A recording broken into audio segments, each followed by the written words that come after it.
नमस्कार दर्शक मित्रों, मैं हूं दिया खटवानी और स्वागत है आपका के न्यूज में। चलिए गौर करते हैं आज की खबरें फटाफट पर। प्रधानमंत्री नरेंद्र मोदी ने मंगलवार को वीडियो कॉन्फ्रेंसिंग के जरिए ओलंपिक जाने वाले भारतीय दल से बातचीत की। इसमें तीरंदाज दीपिका कुमारी और Praveen Jadhav, tennis star Sania Mirza, boxer Ashish Kumar और Mary Kom, table tennis player Monika Batra और Sharath Kamal, wrestler Vinesh Phogat, swimmer Sajan Prakash, shooter Elavenil और हॉकी के मनप्रीत सिंह समेत 15 खिलाड़ी शामिल हुए थे। प्रधानमंत्री मोदी ने शटल पीवी सिंधु से भी बातचीत की। पीएम ने इस दौरान बताया कि जब सिंधु बैडमिंटन प्रैक्टिस करती थी तो उनके माता पिता आइसक्रीम खाने से रोका करते थे।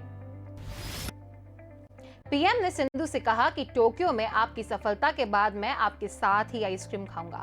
पीएम मोदी ने बॉक्सर आशीष कुमार से बातचीत करते हुए क्रिकेटर सचिन तेंदुलकर का भी जिक्र किया। दरअसल आशीष ने भी कोविड से लंबी लड़ाई लड़ी थी। इसके अलावा उन्होंने अपने पिताजी को भी इस महामारी में खोया। इस दौरान पीएम ने सचिन तेंदुलकर का उदाहरण देते हुए कहा कि उन्होंने अपने खेल से ही अपने दिवंगत पिताजी को श्रद्धांजलि दी है। कोरोना वायरस लगातार नए नए वेरिएंट के जरिए साइंटिस्ट को चुनौती दे रहा है। डेल्टा प्लस वेरिएंट के बढ़ते मसलों के बीच देश में अब तक कोरोना के कप्पा वेरिएंट के 7 मामले मिले हैं।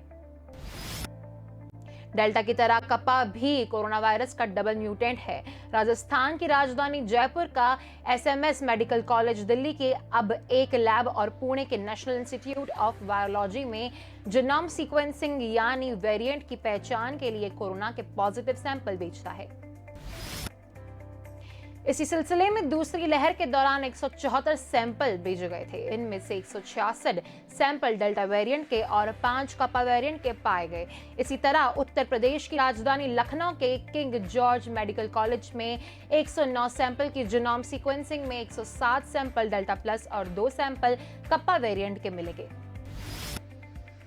डेल्टा प्लस और लैम्डा के बाद अब कप्पा नाम के इस नए वेरिएंट या यूं कहें कि कोरोना वायरस के नए रूप ने लोगों की चिंता बढ़ा दी है। स्वास्थ्य मंत्रालय ने मंगलवार को देश के हिल स्टेशन और मार्केट में बढ़ती भीड़ पर चिंता व्यक्त की है। हेल्थ मिनिस्ट्री के जॉइंट सेक्रेटरी लव अग्रवाल ने कहा कि लोग कोरोना की गंभीरता को नहीं समझ रहे हैं। हम जब भी थर्ड वेव की बात करते हैं तो शायद उन्हें लगता है कि हम मौसम का अपडेट दे रहे हैं। शायद इसलिए कई जगह कोरोना प्रोटोकॉल के बिना भीड़-भाड़ देखी जा रही है। इस बीच नीति आयोग के सदस्य डॉक्टर वीके पॉल ने बताया कि दुनिया के कई देशों में तीसरी लहर दिख रही है। ऐसे में हमें तय करना होगा कि तीसरी लहर का असर भारत पर न पड़े।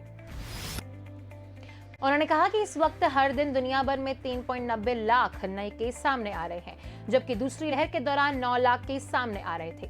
प्रधानमंत्री नरेंद्र मोदी ने भी साफ कहा कि तीसरी लहर कब आएगी इस पर चर्चा करने की बजाय हमें इसकी निगरानी पर ध्यान देना चाहिए।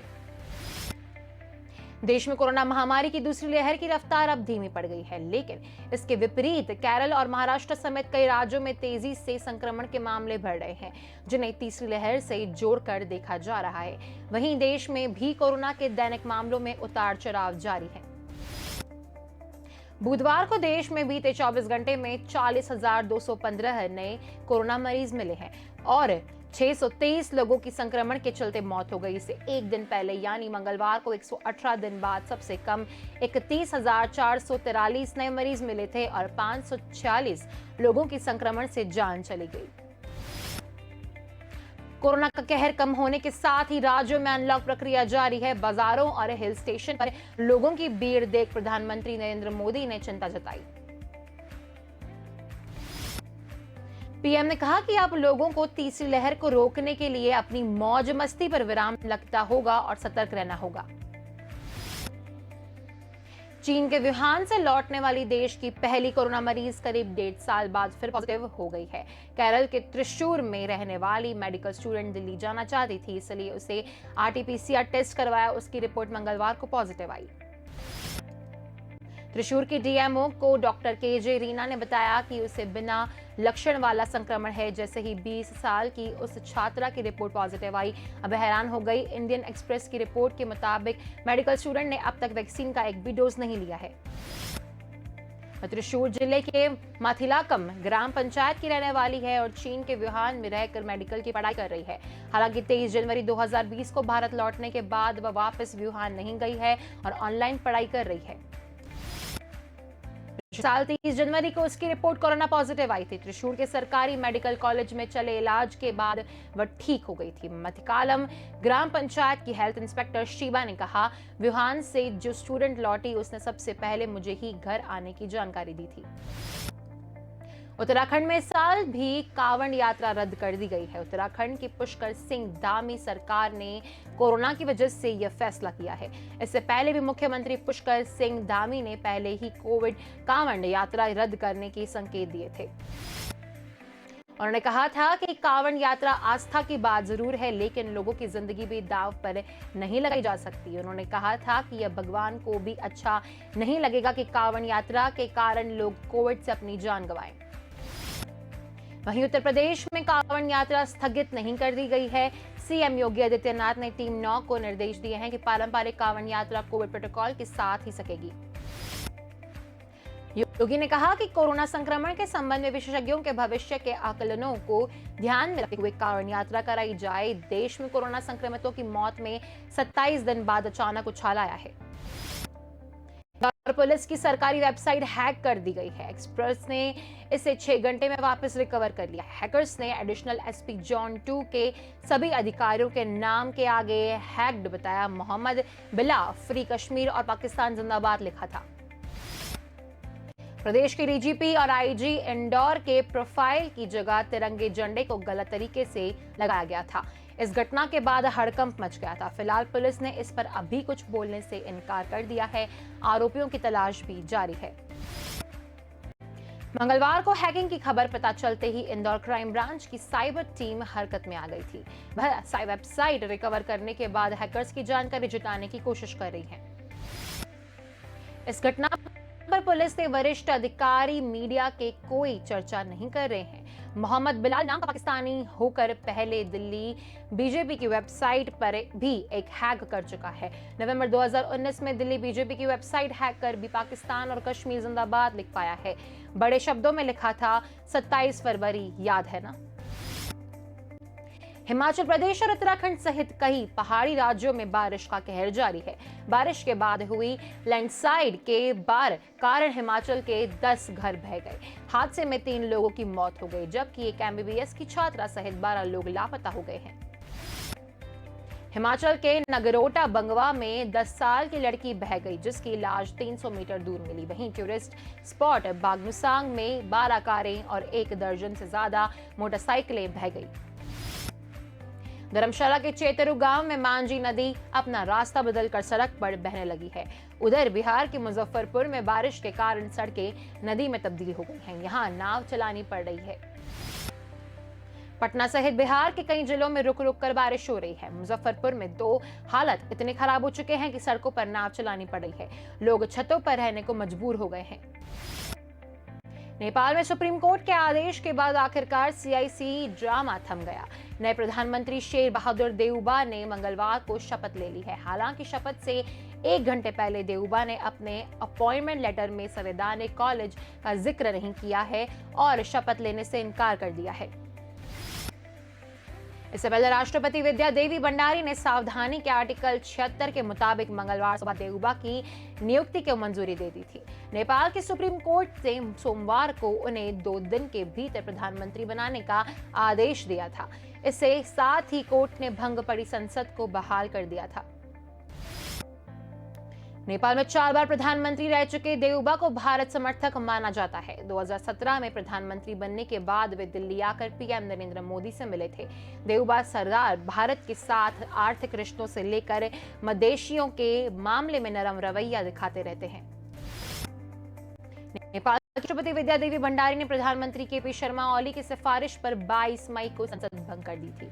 नेपाली संसद पिछले 5 महीने से दूसरी बार भंग की गई थी। उन्होंने 12 और 19 नवंबर को चुनाव कराने का ऐलान किया था। पाकिस्तान के खैबर पख्तूनख्वा में एक बड़ा आतंकी हमला हुआ है। इस हमले में पाकिस्तानी आर्मी के एक कैप्टन समेत 12 जवानों की मौत हो गई। 15 जवानों के घायल होने की भी खबर है। घटना सोमवार की बताई जा रही है। आतंकियों ने 6 टेलीकॉम ऑपरेटर्स को बंधक बना लिया है।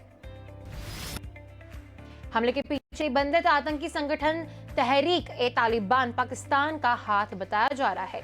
दावा यह भी किया जा रहा है कि आतंकियों ने सेना के कुछ जवानों को बंधक बना लिया है। बताया जा रहा है कि इस घटना में 28 बलोच रेजिमेंट के कैप्टन अब्दुल बासित की मौत हो गई है। बताया जा रहा है कि तालिबान पाकिस्तान के आतंकियों ने 6 टेलीकॉम ऑपरेटर्स को बंधक बना लिया था, जिससे छुड़ाने के लिए सेना ने ऑपरेशन चलाया। हालांकि सफल नहीं हुआ और पाकिस्तान आर्मी को भारी नुकसान उठाना पड़ा। बता दें कि टीटीपी पाकिस्तान में कई आतंकी हमलों के पीछे रहा है, जिसमें हाल ही में क्वेटा में सेरेना होटल के पास बम विस्फोट भी शामिल है। यहां चीनी अधिकारी ठहरे हुए थे। देश में कोरोना के आंकड़े पर फिर आगाह कर रहे हैं। बीते 24 घंटे में 40,215 नए मरीज मिले, 42,338 और ठीक हुए थे और 623 ने जान गंवा दी थी। केरल में सबसे ज्यादा 14,539 मरीज मिले थे। इसके साथ ही एक्टिव केस यानी इलाज करा रहे मरीजों की संख्या में भी टॉप पर पहुंच गया है। अब यहां 1,15,184 मरीजों का इलाज चल रहा है। इस मामले में महाराष्ट्र 1,04,406 एक्टिव केस के साथ दूसरे नंबर पर है। देश के 8 राज्यों में पूर्ण लॉकडाउन जैसी पाबंदियां हैं। पश्चिम बंगाल, हिमाचल प्रदेश, झारखंड, उड़ीसा, तमिलनाडु, मिजोरम, गोवा और पुडुचेरी शामिल है। यहां पिछले लॉकडाउन जैसे ही कड़े प्रतिबंध लगाए गए हैं। सीबीआई व व्यापम के विशेष न्यायाधीश विजेंद्र सिंह रावत के फर्जी हस्ताक्षर के कोर्ट आदेश बनाकर आईएएस बने संतोष वर्मा के मामले में कई चौंकाने वाले खुलासे हो रहे हैं। वर्मा ने बारे में पता चला है कि वह एक आशिक मिजाज अधिकारी है। जहां भी उसकी पोस्टिंग हुई उसने वहीं पर रासलीला रच ली है। वर्मा ने 4 शादी करने के साथ ही एक युवती को अपने प्रेम जाल में फंसा कर रखा है। शादी करने वालों में से एक उसने यहां काम करने वाली बाई भी शामिल है। पुलिस पूछताछ में वह खुद पर लगे आरोपों को तो नकार रहा है, लेकिन उसके कारनामे लगातार सामने आ रहे हैं।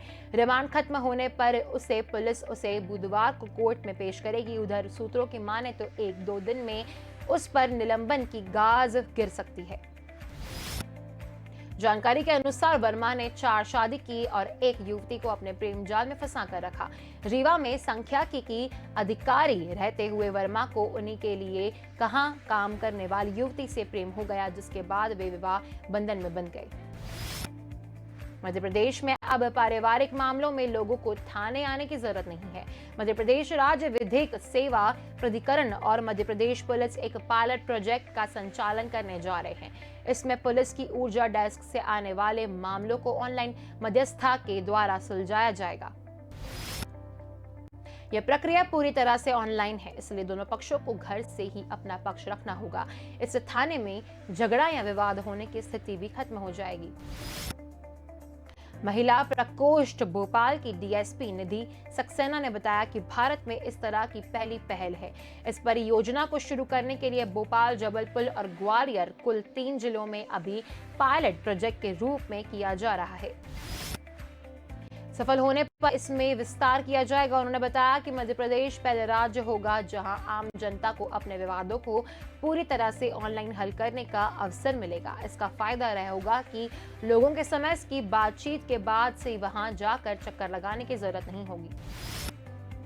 भोपाल के प्रभारी मंत्री भूपेंद्र सिंह की जिला योजना समिति की पहली समीक्षा बैठक में मंगलवार को एम्स डायरेक्टर सरवहन सिंह को लेकर हंगामा हो गया। भाजपा कांग्रेस के जनप्रतिनिधियों ने एक सुर में एम्स डायरेक्टर हटाने की मांग की। इस पर मंत्री ने कलेक्टर को डायरेक्टर को हटाने का सर्वसम्मति से प्रस्ताव बनाकर स्वास्थ्य मंत्रालय को भेजने को कहा। वहीं सांसद साध्वी प्रज्ञा सिंह ठाकुर ने किया कि वह डायरेक्टर को हटाने को लेकर वह दिल्ली में केंद्र स्वास्थ्य मंत्री से मुलाकात करेंगी। प्रभारी मंत्री भूपेंद्र सिंह की अध्यक्षता पे जनप्रतिनिधियों के साथ भोपाल जिले की समीक्षा बैठक आयोजित की गई थी। बैठक में सांसद साध्वी प्रज्ञा सिंह ठाकुर, विधायक पीसी शर्मा, विश्वास सारंग, रामेश्वर शर्मा, कृष्णा गौर शामिल हुए। बैठक में कलेक्टर अविनाश लवानिया कोरोना संक्रमण को रोकने तीसरी लहर की तैयारियों को लेकर जानकारी दे रहे हैं। तभी सांसद ने एम्स डायरेक्टर डॉक्टर सरवन सिंह की कार्यप्रणाली को लेकर सवाल उठाया। उन्होंने कहा कि आपकी तैयारी ठीक है, लेकिन कोरोना काल में एम्स डायरेक्टर ने अपनी मनमानी की। पिछले कई दिनों से मानसून के आने का इंतजार कर रहे सीकरवासी पहली ही बारिश में लापरवाह नजर आए। फतेहपुर में रेलवे अंडरपास के नीचे पानी भरे होने के बाद भी रोडवेज और एक प्राइवेट बस को उसमें उतार दिया। सवारियों से भरी बस पानी में तैरने लग गई। बरतानी पासी बस में अंदर तक घुस गया। स्थानीय लोगों की मदद से क्रेन के जरिए सवारियों को सुरक्षित निकाल लिया गया। वहीं रामगढ़ शेखावाटी में शाम को खेतों के बकरी चरा रही एक महिला पर आकाशीय बिजली गिर गई। महिला की मौके पर ही मौत हो गई। 2 घंटे तक उसे मूसलाधार बारिश ने प्रशासन की भी पूरी पोल खोलकर रख दी। शाम को फतेहपुर में हुई बरसात से कस्बे में हर जगह पानी भर गया। Roadways bus stand, Mandawa police, Navgarh police, पुराना सिनेमा हॉल, चौराहा, कई जगह पर पानी भर जाने से लोग परेशान हुए। 2 इंच के करीब हुई बारिश ने रोडवेज बस स्टैंड पर आशाराम मंदिर से लक्ष्मीनाथ ऑटोमोबाइल तक झील बना दिया। तो आज की खबरें फटाफट में बस इतना ही। अधिक जानकारी के लिए देखते रहिए के न्यूज़। नमस्कार।